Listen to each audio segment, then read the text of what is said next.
สวัสดีครับพี่น้อง24ทุกคนลุงดอนป้าแซ่บนะพี่น้องนี่จัดเมนูเลยพี่น้องตำบักทั่วบรรยากาศฝนตกลิ้นพี่น้องผักแกบผักบุ้งทอดรูมไงพี่น้องมาแชร์ร่วมกันต้องเอาลายใหญ่หางมาพี่น้องครับจวดรถเขาฮ้อนคือเก่าผักบุ้งกินแล้วตาหวานเพิ่นว่าพี่น้องแม่นบ่บุนี่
ต้องแห้งขนาดพี่น้องทั้งชลบุรี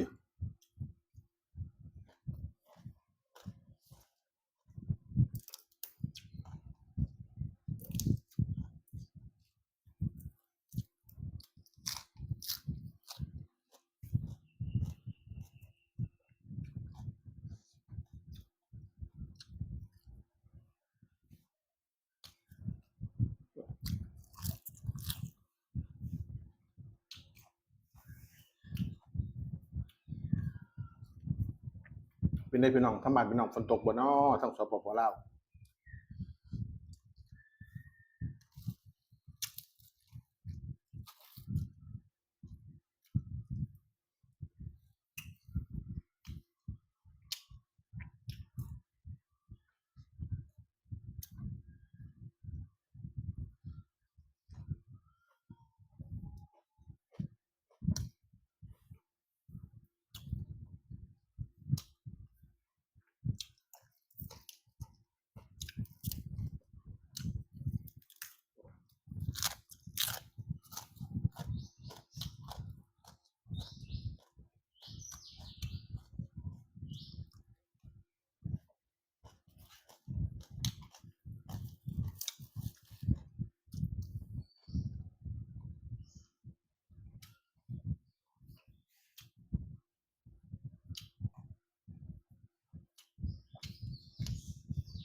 สุดยอดเลยพี่น้อง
แซ่บครับพี่น้องนะ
ร้องให้บ้าง